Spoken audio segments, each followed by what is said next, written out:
तो अब जब हमारे पास हमारी बेसिक मॉडल्स, फैक्ट्रीज और सीड्स तैयार हो चुके हैं, क्यों ना हम देखें इसको यूआई में किस तरीके से हम दिखा सकते हैं।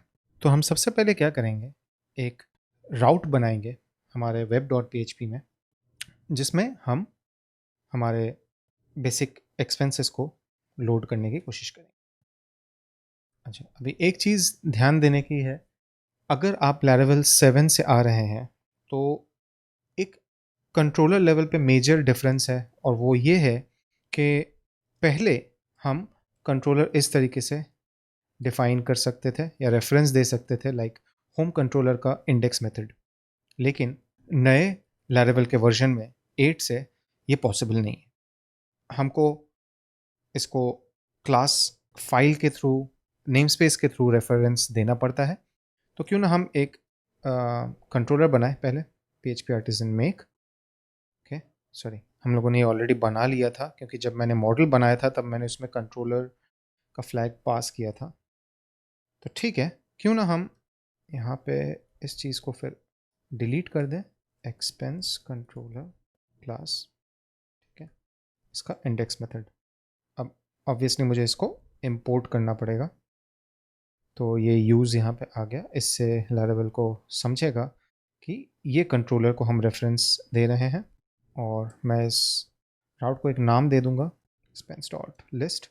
राउट की लिस्टिंग हम राउट का नेम हम इसलिए देते हैं जाते कि अगर कल को समझ लीजिए हमारा यूआरएल चेंज भी होता है, आइडिया यह है कि हम हमारे एप्लीकेशन के कोड के अंदर थ्रू आउट द एप्लीकेशन हम कहीं पे भी यूआरएल के थ्रू इस यूआरएल को डायरेक्टली रेफरेंस नहीं देंगे। ठीक है, हम हमेशा नाम के थ्रू रेफरेंस देंगे। तो आइडिया ये है कि हमारा जो राउट का नाम है विच इज एक्सपेंस लिस्ट, ये कभी चेंज नहीं होने वाला है। लेकिन शायद से मैं कल को इस यूआरएल को एक्सपेंसेस डॉट स्लैश इंडेक्स कर सकता हूँ, या फिर एक्सपेंसेस स्लैश ऑल कर सकता हूँ। इससे मेरे कोड को कुछ फ़र्क नहीं पड़ेगा, क्योंकि अगर मैंने मान के चलते हैं कि अगर मैं ब्लेड फाइल में रेफरेंस दूंगा, तो हमारे पास एक हेल्पर फंक्शन है राउट, जहाँ पे मैं एक्सपेंस डॉट लिस्ट रेफर करके दे सकता हूँ। या फिर कंट्रोलर में भी अगर मुझे कहीं पे रिडायरेक्ट लिखना है, या फिर मुझे बेसिकली रिडायरेक्ट लिखना है, या फिर सक्सेस के बाद मुझे यूज़र को किसी राउट पे भेजना है, तो मैं हमेशा इस राउट के हेल्पर फंक्शन को कॉल करूँगा, ना कि यूआरएल दूंगा। जिससे कि क्या होगा कि कभी भी अगर मैंने मेरी राउट की यूआरएल चेंज की, तो मेरे एप्लीकेशन के कोड को कुछ फ़र्क नहीं पड़ेगा। ठीक है, तो हम यहाँ पे नाम देते हैं एक्सपेंस लिस्ट। सो हमारा फाइनल डेफिनेशन ये बना कि मेरे पास एक राउट है, एक गेट राउट है स्लैश एक्सपेंसेस, जो कि एक्सपेंस कंट्रोलर के अंदर इंडेक्स फंक्शन को ढूंढेगा। तो क्यों ना हम एक्सपेंस कंट्रोलर के अंदर जाएं। एक शॉर्टकट है मेरे पास पब्लिक फंक्शन बनाने की, जिसमें मैं इंडेक्स फंक्शन डिफाइन करूँगा, और इसके अंदर अभी के लिए क्यों ना हम सिर्फ एक एरे रिटर्न करते हैं, जिसमें हम लिखेंगे अमिताभ और रॉय। ठीक है, इसके साथ अब अगर मैं मेरे ब्राउज़र पे जाता हूँ, मैं रिफ्रेश करता हूँ, तो आप देखेंगे ये बेसिकली जेसॉन रिटर्न कर रहा है। ठीक है, मेरे सफारी में कोई ऐसा प्लगइन नहीं है जिससे कि मैं ये दिखा सकूँ। अगर मैं फायरफॉक्स ओपन करूँगा, जी हाँ, तो आप देख सकते हैं कि यहाँ पे ये एक जेसॉन रिटर्न कर रहा है। लेकिन मान लेते हैं कि हम एक्चुअली इस यूआरएल पे जेसॉन रिटर्न नहीं करने वाले हैं, हम तो एक व्यू रिटर्न करने वाले हैं। तो किस तरीके से हम उसको हैंडल करेंगे? कोड एडिटर में जाते हैं, यहाँ पे अभी अगर मुझे व्यू रिटर्न करना है, तो क्यों ना हम हमारे फोल्डर स्ट्रक्चर को देखें। मैंने कहा था कि रिसोर्सेज के अंदर, व्यूज़ के अंदर हम कोई भी व्यूज़ को क्रिएट करेंगे जो कि हमें अवेलेबल होगा। तो व्यू बनाएंगे एक्सपेंसेस फोल्डर के अंदर index dot blade dot PHP। ठीक है, सो एक्सपेंस फोल्डर, उसके अंदर index dot blade dot PHP। क्यों ना हम इसको रिनेम करके एक्सपेंस डैश इंडेक्स करते हैं, क्योंकि फिर मुझे सर्च करने में थोड़ा आसान हो। चलिए, तो अभी इसमें मैं क्या कर सकता हूँ, मैं कुछ भी यहाँ पे टाइप कर सकता हूँ। For example, this is coming from blade file, view JS framework नहीं, बट व्यू लैरावेल का जो व्यू। अब ये मेरी व्यू फाइल तो बन गई। अब कंट्रोलर में जाके मुझे सिर्फ करना ये है रिटर्न। एक हेल्पर फंक्शन है व्यू, अब उसमें मैं रेफर कर सकता हूँ एक्सपेंसेस, एक्सपेंसेस डॉट इंडेक्स। बढ़िया। तो अब ये कंट्रोलर क्या करेगा, जब भी एक रिक्वेस्ट जनरेट होगी, हमारा फ्लो क्या बन रहा है, पहली बार जब रिक्वेस्ट आएगा, बूटस्ट्रैप होएगा, वो राउट्स की फाइल में जाएगा, लैरावेल चेक करने की कोशिश करेगा क्या हमारे राउट्स में कोई भी ऐसी एंट्री है। सो फॉर एग्जांपल अगर मैंने एक राउट ऐसी बनाई होती एक्सपेंस, तो ये टाइम पे क्या हुआ, रिक्वेस्ट गई, फ्रेमवर्क बूटस्ट्रैप हुआ, उसने ये रिक्वेस्ट ली और राउट्स में चेक किया कि क्या हमारे पास ऐसी कोई राउट है। लैरावेल को पता चलेगा कि ऐसी कोई राउट नहीं है, क्योंकि हमारे पास एक्सपेंसेस तो है लेकिन एक्सपेंस नहीं है, तो उसने 404 दे दिया। लेकिन अगर मैं इसको एक्सपेंसेस करता हूं, तो अभी देखिए ये बोल रहा है this is coming from the blade file. इसका मतलब ये हुआ राउट्स पे आया, लैरावेल को एक यूआरएल का पैटर्न मिला, मैच हुआ, तो उसको पता चला ठीक है ये पर्टिकुलर राउट है जो मुझे एग्जीक्यूट करनी है।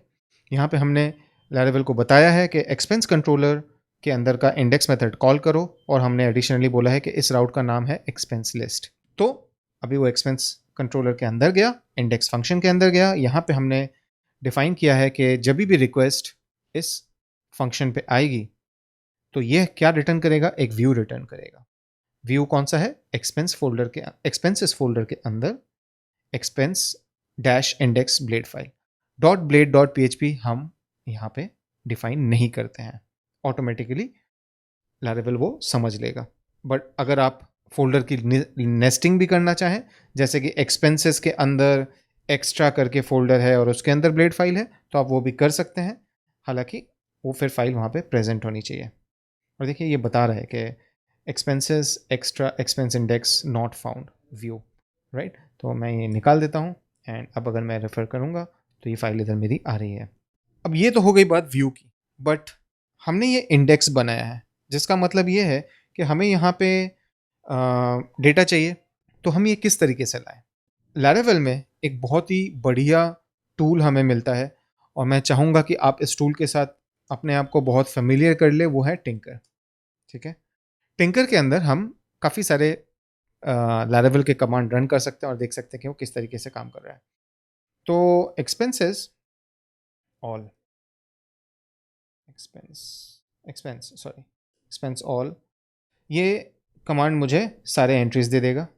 ठीक है, बट मुझे ऐसी तो नहीं चाहिए, मैं लिखूंगा where, not where, order by, ORDER, order by descending ID, मुझे एक्सपेंसेस लेटेस्ट वाली चाहिए। एंड लेट्स जस्ट से मैं इसको गेट करता हूँ, और अब हम देखेंगे कि यहाँ पे टॉप में है 10, 9, 8, 7, इस तरीके से मेरी सारी एंट्रीज जा रही हैं। ठीक है, मैं यहाँ पे कोई भी तरीके की क्वेरीज रन कर सकता हूँ। अब हम क्या चाह रहे हैं कि क्यों ना यहाँ पे हम ये डेटा व्यू को पास करें, तो देखें किस तरीके से वो कर सकते हैं। एक्सपेंसेस एक मेरा वेरिएबल है जिसके अंदर मैं ये चीज़ ले सकता हूँ। ठीक है, ये मेरी क्वेरी है। एक्सपेंस का मॉडल मुझे इंपोर्ट करना पड़ेगा, यूज़ ऐप मॉडल्स एक्सपेंस, जाते कि ये उसको रेफर कर पाए। अब व्यू के अंदर अगर मुझे डेटा भेजना है, तो मेरे पास काफ़ी सारे तरीके हैं। ओके, जो आपको सूटेबल लगे आप वो कर सकते हैं। फॉर एग्जांपल कॉम्पैक्ट करके एक फंक्शन है, उसके अंदर हम एक्सपेंसेस भेज सकते हैं, ये एक तरीका है। हालांकि मुझे जो सबसे कंफर्टेबल लगता है वो है विथ फंक्शन। विथ फंक्शन में हम क्या करते हैं, इसमें हम दो पैरामीटर भेजते हैं, एक है वेरिएबल का नाम और एक है वो वेरिएबल। तो क्या होता है, अगर मुझे कभी वेरिएबल का नाम चेंज भी करना पड़े, तो मैं यहाँ पे एक्सपेंस कर सकता हूँ, जबकि मेरा जो वेरिएबल है वो एक्सपेंसेस ही आएगा। तो अगर मैं कल को ये कंट्रोलर की जगह किसी सर्विस से कॉल कर रहा हूँ या कुछ और तरीके से डेटा लेके आ रहा हूँ, मेरा ये वेरिएबल का नाम और जो व्यू को मिलेगा वो वेरिएबल का नाम अलग हो सकता है। जिसका मतलब है मैं यहाँ पे EXPS रखता हूँ और यहाँ पे वेरिएबल का नाम एक्सपेंसेस रखता हूँ। तो अब मैं व्यू के अंदर जाके कुछ ब्लेड के डायरेक्टिव्स हैं जो मैं यूज़ कर सकता हूँ। फॉर एग्जांपल ब्लेड के अंदर मैं @ for each EXPS as $expense, मैं ये करके एंड फॉर ईच, ठीक है, एक पी टैग डालते हैं और इसके अंदर दिस इज कमिंग करके लिखते हैं। देखें क्या रिजल्ट आता है। अब देख सकते हैं यहाँ पे 1 2 3 4 5 6 7 8 9 10 बार हमारा वो एग्जीक्यूट हुआ लूप, क्योंकि हमारे पास 10 वैल्यूज़ थी। अब समझने वाली बात यह है कि यहाँ पे मैंने ई एक्स पी एस भेजा था, इसीलिए फॉर ईच के अंदर ई एक्स पी एस है, लेकिन आइडियली मैं चाहूँगा कि ये एक्सपेंसेस हों, जाते कि यहाँ पे मेरा नेमिंग कन्वेंशन बहुत ही प्रॉपर रहे, ठीक है। और लेट्स जस्ट से अगर मुझे एक्चुअली फॉर ईच करना भी है और हम ये मान के चलते हैं कि हम बाद में बूटस्ट्रैप यूज़ करने वाले हैं, तो टेबल रहेगा जिसके अंदर एक टेबल का क्लास रहेगा, ठीक है। उसके अंदर T H T R sorry T R T H, एक आईडी, एक डिस्क्रिप्शन, ठीक है। और क्या क्या फील्ड्स हमारे पास, डिस्क्रिप्शन के बाद डेट है, अमाउंट, अमाउंट लास्ट में रखते हैं चलिए, कैटेगरी, पेमेंट मेथड, अब दे देते हैं डेट, और अब इस टी आर को टी एच के अंदर डाल देते हैं, टी बॉडी के अंदर मैं पहले मार्कअप बना लेता हूँ, ठीक है। तो ये हमारा फॉर ईच में घूमेगा। अब एक्सपेंस डायरेक्टली हमें मिलेगा कर्ली ब्रैकेट के अंदर, मैं कोई भी वैल्यू यहाँ पे प्रिंट कर सकता हूँ, जैसे कि अगर मैंने इसको सेव करके अब फायरफॉक्स में ही जाता है ना, देखिए यहाँ पे मेरा ये डेटा आने लगा। मैं अभी सी एस एस डालने वाला हूँ, बट अभी के लिए समझने के लिए क्यों ना हम इस चीज़ को लेके चलते हैं, ठीक है। अभी और क्या क्या फील्ड्स हैं, डिस्क्रिप्शन, डेट, कैटेगरी, सो डिस्क्रिप्शन पेस्ट मारता हूँ, गलतियाँ नहीं होंगी, ठीक है। अब रिफ्रेश मारते हैं, देखिए डेटा तो पूरा आ गया मेरा। अब मान के चलिए कि यहाँ पे मैंने एक्चुअली क्वेरी में गेट किया था। अब मेरे डेटाबेस में करीबन 500 1000 2000 रिकॉर्ड्स हैं, अब मैं सब तो एक साथ दिखा नहीं सकता, तो लैरावेल में एक बढ़िया हेल्पर फंक्शन है जो है पेजिनेट। अब मैं पेजिनेट में डाल देता हूँ 5, ठीक है। तो ये पहली बात तो 5 रोज दिखाना चालू कर देगा, लेकिन मेरा पेजिनेशन किधर गया। सो पेजिनेशन दिखाने के लिए यहाँ पे आइए, टेबल के नीचे एक्सपेंसेस एंड रेंडर, ओके, कुछ तो गड़बड़ है। Call to undefined method expense dot render, expenses sorry, अब आएगा बढ़िया।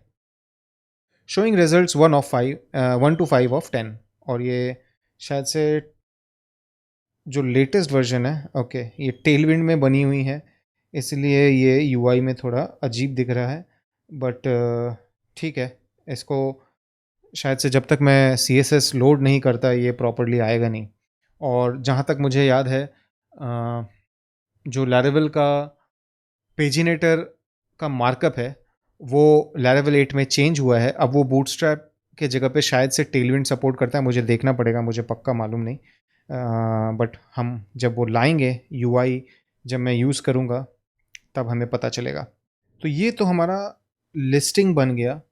चलिए एक काम करते हैं, अभी हम क्यों ना यूआई लोड कर ही लेते हैं। सो मैं क्या करूँगा, लैरावेल यूआई का जो पैकेज है इसको मैं इंस्टॉल करूँगा, आता हूँ कंपोजर रिक्वायर लैरावेल स्लैश यूआई, ये मेरा पैकेज तो इंस्टॉल हो गया है। अभी मुझे जो करना है वो है एक प्रीसेट मिलेगा, इसको मैं बड़ा करता हूँ और सर्च करता हूँ Bootstrap PHP artisan UI Bootstrap auth. तो इससे हमको अगर आप देखेंगे ना डिफ में काफ़ी सारे फाइल्स आ गए, ओके।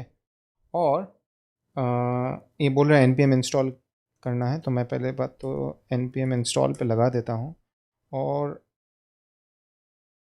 बेसिकली हुआ ये है कि पूरा स्कैफोल्डिंग का जो पैकेज है वो मुझे अभी मिल जाएगा। सो रजिस्ट्रेशन, लॉगिन, ये सब मुझे मिल जाएगा, ओके। लेकिन एक चीज़ ये है कि इसमें CSS और जावास्क्रिप्ट बिल्ड किया हुआ वर्जन नहीं आता है, जो पहले आया करता था, तो वो आपको जनरेट करनी पड़ेंगी और उसके लिए ये npm इंस्टॉल करना पड़ेगा एंड एक बार npm रन dev या फिर npm रन watch पे हम रख सकते हैं। तो ये एक बार ख़त्म हो जाए तो फिर मैं वो करूँगा।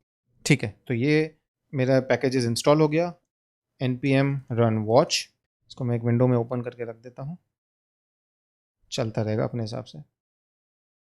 और अभी फायरफॉक्स में जाते हैं, लॉगिन अभी तक जनरेट नहीं हुआ लगता है।